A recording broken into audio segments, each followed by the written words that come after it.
begin on that. But I'll say this to your first question, because that was more directed to me. So, last January, over a year ago, I called up a bunch of elected representatives, and I asked them, I said to them, what we're doing with COVID is killing our country. It's ripping our society apart. It's tearing at the fabric of our society and our families. And I said, will you join with me and start the End of Lockdown Caucus? 4 other elected members did that. Maxime Bernier was one of them. Derek Sloan was another. Steve Van Leeuwen and Daryl Hedrick, 2 municipal councillors. And from that 5, we grew and we grew. And we worked together. And we tried to get more people to work together. Last September, we had a federal election.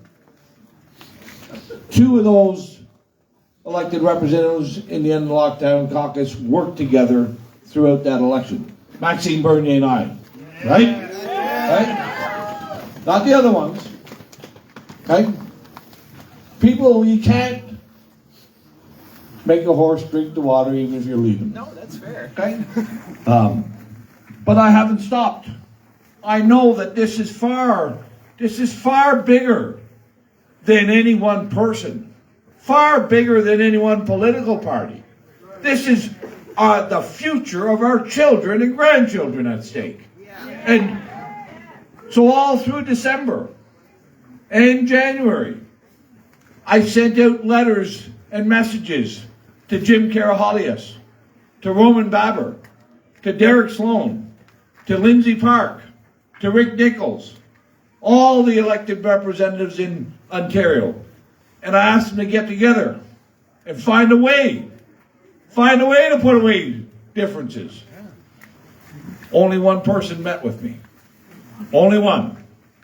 And it wasn't Jim Karahalios. That's for sure. And it wasn't Roman Baber. That's for sure. And it wasn't Rick Nichols. That's for sure. Right? So, I want to tell you.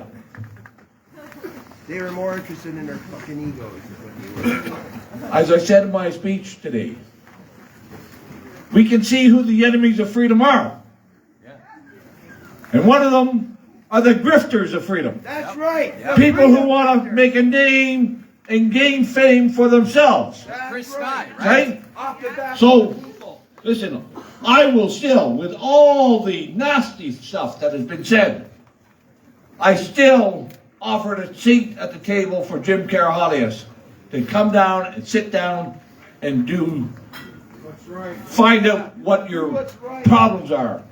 But this political office, if you're seeking political office just so you can settle an old score, sharpen your old axe that you want to grind, go home. Political office is about representing you and taking hard questions, even if I don't like them, and answering them. Right? That's what political office is, not these grifters of freedom. Thank you. Randy, I just wanted to say thank you. I speak from a position of ignorance when I ask questions. That's why I ask questions the way I do. And I want to say thank you for proving yourselves to be decent Canadians. Thank you very much. Thank you. Is there anyone else who has questions for them? You do? Yeah. I do have questions. So, Max, I'm a huge supporter. I love your narrative and everything. And sorry, I got to step away from that.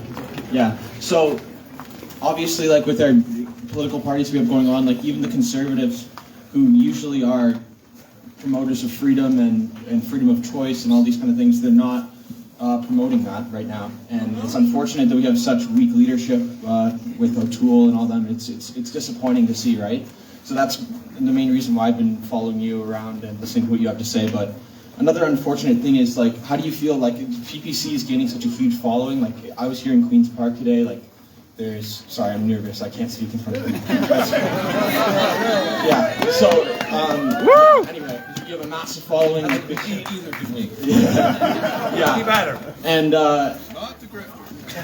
the unfortunate thing is, like, how do you feel about, like, the weakening of the conservative vote, right? Like, it's like the PPC gained such a big following, and then, like, that could be a reason why Trudeau gets back in once again, you know? Like, it's a bit of a, you can't really win, right? Like, I feel like we're not representing, like... Good question. Yeah, first of all, you know, Trudeau or O'Toole, they're the same. You know, they're the same. So the most important, we need a voice in Parliament. And what I can tell you right now, at the last general election, I said to all of our candidates, the goal is to have 4% of the vote. Because if we have 4% of the vote, I will be back on the stage and I will be able to debate against these establishment politicians. And that will help the PPC and our movement because we will be able to reach to more people. So we have more than 4%. We did 5%. And now, if you look at the polls, we are around 10%. So, yes, the movement is growing. What I can tell you, what I promise you right now to everybody, my job at the next general election will be to be elected. And I can tell you that I will look at the best riding across the country. It can be in Ontario, it can be in Alberta, it can be Manitoba, and I will move there with my wife, and I'll be sure to be elected. And I'll be a strong voice for freedom in Parliament after the next election. But I won't be alone, because we will have candidates in every riding, and we have the time to build that party right now. And I will be with other candidates in Ottawa. So the most important, we have the right vision for this country, based on people, on freedom, on respect, and we will be able to change things. The time will come for us. So don't vote against something. Vote for something at the next general election. Vote for yourself, vote for freedom, vote for the PPC.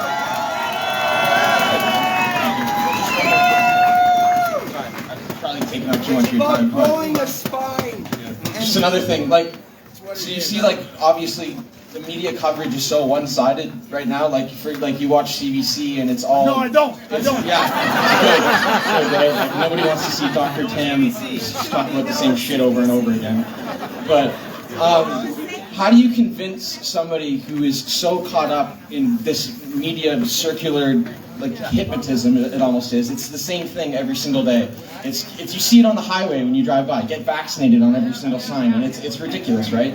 So people see these things like all day, every day, and they're so set in their own ways. It's like, how do you change these people's minds? Like, if I sent my friends a video of me here, I would get laughed at. Like, it's ridiculous. They say screw you. Like, it's You need new friends, brother. yeah, like that. But it's like, how do you, like, it's so, I don't understand how to change people's mind. Like, there's some people who are so set in, like, they want their 5-year-old children to be vaccinated for COVID when it's a disease that their 5-year-old's not going to die from. So, like, how do you convince these people how do you change these people's minds? Like,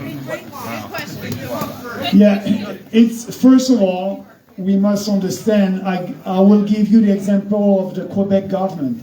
The Quebec government, since the beginning of this COVID-19 hysteria, since the beginning of that virus 2 years ago, the Quebec government spent $250 million in propaganda.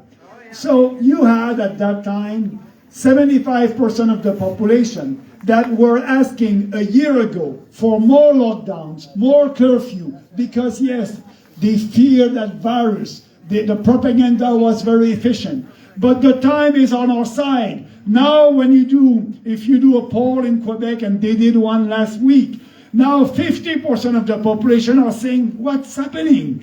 What's happening? I want my freedom back. The time is on our side, and it's because, like you, everyone like you that you're speaking to your friends, to your family, the truth will win. It's taking a couple of months, but that's coming, and that's why I'm very confident we are winning that battle. Step by step, we are winning that battle. So don't be pessimistic. Look at the future. It's a battle. It's an important one. Like Randy said, we need to know our enemies, but also we need to open our arms to everybody under our freedom umbrella. Just in a little bit of an answer toward him, too, just stay steadfast. Stay with the truth. Keep talking it, and you know what? The government that's in play right now will just show itself to be stupid anyway, and your friends will just realize they can't trust in it. Yeah. So if you can't get them any other way, that'll work. Yeah. Right. So Time will do it. That's right. Hi, my question is to the future leaders of Canada standing beside me here. That my parents, they escaped communism back in the 50s and 60s, and I was born here in Canada. And one thing that everybody knows who's a Canadian, what's great about Canada is that Constitution and the Charter of Rights that protects our freedoms. That's right. Now these guys right now, both federally and provincially, have been violating that Constitution. In black and white, it's right there. And it pisses me off so much because when this is all over, they're going to walk away with their pension, with the bribe money that the Pfizer's has given them to their friends and their consultants. We know how it works. We're not stupid.